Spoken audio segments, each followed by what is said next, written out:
क'क्राझार लकसभा बिसायख'थिया खुंजानो खाथि समावनो 100निबो बांसिन माइनरिटि सुबुंफ्रा इउपिपिएलआव जयेन जादों।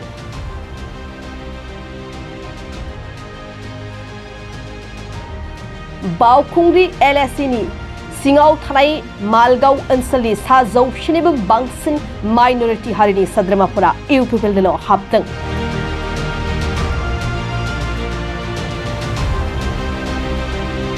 बिसायख'थिया खाथिनिफ्राय खाथिसिनाव फैबाय थानाय समावनो 1 नं क'क्राझार लकसभा बियाबाव फोसावदिंनाय हाबाफारिया गोख्रोंनिफ्राय गोख्रोंसिन जानायखौ नुनो मोन्दों।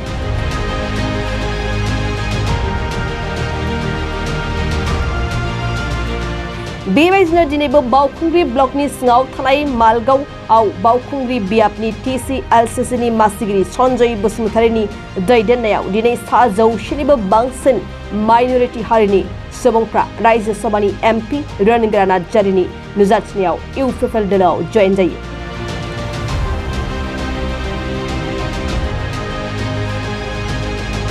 हाबाफारियाव रायजो सभानि MP रोनगोरा नार्जारिजों लोगोसे जिल्ला इउपिपिएल आरो ब्लक इउपिपिएलनि दैदेनगिरिफ्रा बाहागो लानानै जयेन जागिरिफोरखौ दंब्रोदै बरायदों।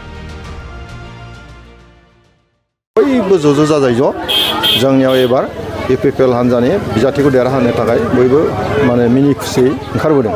बे जोंनि थाखाय खोब मोजां आरो जों देरहासार जागोन, बेवहाय खुनु गोनो गोथो गैया।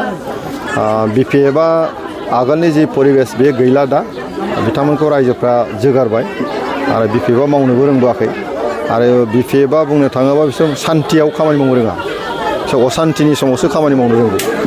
गतिके बिथांमोननि 15 बोसोर समावहाय रायजोफ्रा असान्थिमोन, सुख गोजोन गैयामोन, गिनांगौ दङमोन, खालि माने होसोलायनाय नारथारलायनाय बे थासारिमोन। आरो बै समाव बिथांमोना मानसिफोरखौ सिगि सग' खालामनानै सासनखौ खालामदोंमोन। नाथाय दिनैहाय सान्थि फैबाय। इउपिपिएलनि दैदेननायाव दिनै बिटिसि सरकार सोलिगासिनो दङ, प्रमद बर' बिथांनि दैदेननायाव। बे सान्थि समाव बयबो दिनै खोथा बुंनो हमबाय, बयबो राजखान्थि हान्जाफ्रा दिनै बाहागो लानो हमबाय। बेबायदि गणतान्त्रिक मोनसे प्रक्रियाजों दिनै सोलिगासिनो दं आरो बेवहाय बयबो दिनै खामानि मावदों। आरो बेबायदि थासारियाव बिपिएफआ खामानि मावनो रोङा, गणतन्त्रआव बिथांमोना खामानि मावनो रोङा, ओंखायनो दिनै बिथांमोना मोलेले जालांबाय। गतिके गणतन्त्रआव बयबो गोहोगोरा जानांगौ। ओंखायनो जों नायदों दा बिटिसिआव हाग्रामा महिलारिया बिटिसिनि अपोजिसननि दैदेनगिरि, बियो बिटिसिआव फैनानै रायजो राजाफोरनि बाथ्राफोरखौ बुंनांगौ, बिरोधिनि माखासे बाथ्राफोरखौ बुंना होनांगौ, रायजो राजानि गोनांथि बाथ्राफोरखौ, खिन्थु बिथांमोना फैया। खारना बेनो बिथांमोना बिरोधियाव थानानै खामानि मावनो गोसो गैया बा खामानि मावनो रोङा, गणतान्त्रिक भाबै बिथांमोना खामानि मावनो रोङा, बे बाथ्राया रोखा जादों। गतिके दिनैनि तारिखआव बिपिएफआ लासै लासै मोलेले जालांबाय, जोबलांबाय आरो जोंनि इउपिपिएलआ बिराद मोजां मोनसे अबस्थायाव दिनै खामानि मावगासिनो दङ। आरो जोङो बिटिसि ओनसोलनि 35 लाख मानसिफोरनि जौगानायनि खामानि लानानै जों दिनै हाबा मावगासिनो दङ।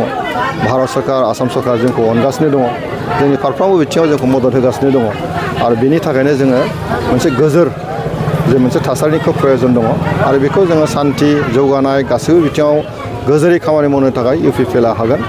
आरो इउपिपिएलजों लोगोसे जे मोनथाम हान्जा दङ, बिजेपि एजिपि, जों मोनथाम हान्जाजों जयै गुबुन गुबुन बियाबफोराव जानानै थांबाय लकसभा बिसायख'थिया भट होनाया माबायदि मिजिं फैदों बैफोराव एनडिए बेवहायथ' क्लियार जोंनि जि एसेसमेन्ट जे मोननै थाखोआव जिथु जालांबाय, मैयासो रिसेन्टलि दरं अदालगुरियावबो जालांबाय बिटिसि रिजनाव गोग्लैनाय हिसाबै जोंनि जि रिपर्ट बे खोब मोजां।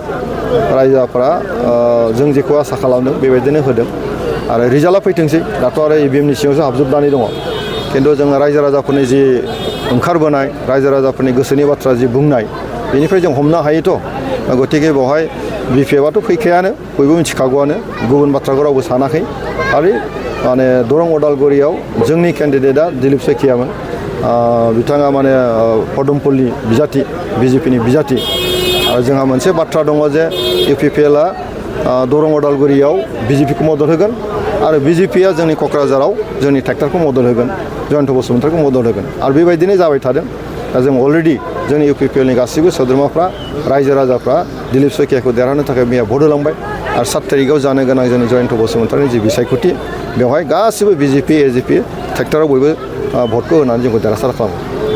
माबायदि आसा खालामो सार? बेसेबांखिनि सोद्रोमाफ्रा दा बेनोथ' जोंनि मोनसे गोजोनथाव बाथ्रा आं होनदों मा खालि बर'निल' नङा पार्टिकुलार मोनसे जाथिल' नङा बेवहाय माइनरिटिबो फैदों आदिबासिबो फैदों आदिबासिफोरखौ नों मैया दाख्लैसो जों नुबाय जे बेवहाय 14टा आदिबासिनि अर्गानाइजेसनफ्रा जोंनि बे केन्डिडेटनि सायाव बिथांमोना मददखौ फोसावबाय दा दिनै आं बेवहाय माइनरिटि एरिका बेवहाय बे गासिबो माइनरिटि गोजानो बिथांमोना दिनै बेवहाय लेंहरदों बिथांमोना बेवहाय BPF खालामदोंमोन थांनाय समावहाय दा BPFआ जेबो जाला BPFआ माने मोजां सामलायनो रोङाखै आगोलाव जोंथ' अनदोंमोन BPFखौ खिन्थु दा बिथांमोना अननो रोङाखै दा BPFआ जेबो जाला दिनै BTCआव प्रमद बर'नि दैदेननायाव जिबायदि मोनसे आसनि फैगासिनो दङ दिनैहाय बैसोमुथिनि हा होनायनि बाथ्रा फैदों दिनैहाय सेंग्रा सिख्लाफोरखौ माने डक्टर इन्जिनियार बानायनाय जे आसनि खालामबाय थादों आसाम सरकार भारत सरकार BTC सरकार दिनैहाय अरुनदय होनो थांगासिनो दङ रेशन कार्ड होलांगासिनो दङ आयुष्मान कार्ड होगासिनो दङ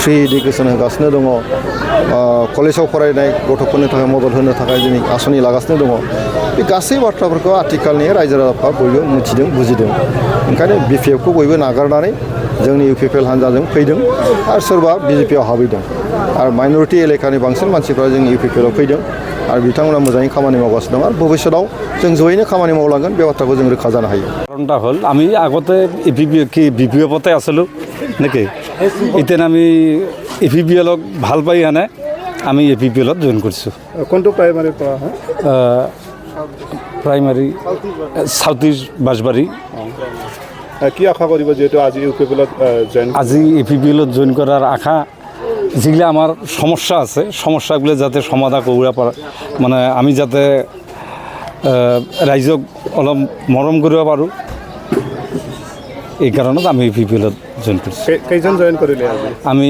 102 জন জইন কৰিছোঁ 102 জন ডেভেলপমেণ্ট কেনেকুৱা হৈছে আপোনাৰ এৰিয়াত আমাৰ এৰিয়াত ডেভেলপ হৈছে হোৱা নাই মানে এর মাজতে আছে আর কি নাকি এতিয়া আমি যিমান পাইছোঁ মানে আমাৰ ইয়াত দালালটো বেছি আছিলে পাইছোঁ আমি কোনো দালালের অত্যাচাৰত আমি সঠিক পাওয়া নাই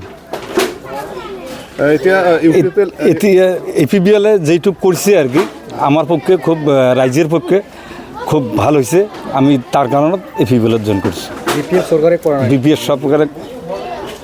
BPF চৰকাৰ সময়ত কেনেকুৱা আছিলে কাম কৰা ইমান কাম কৰা নাই নাকি যদি টুকটাক কিছু কাম কৰিছে কিন্তু মানে এইরকম নাই কিন্তু দালালের সংখ্যাটা বেশি আছিল ইতেন APPL সরকার আসাত দালালের পরিমাণটা কমে গেছে যার জন্য আমি APPLক কি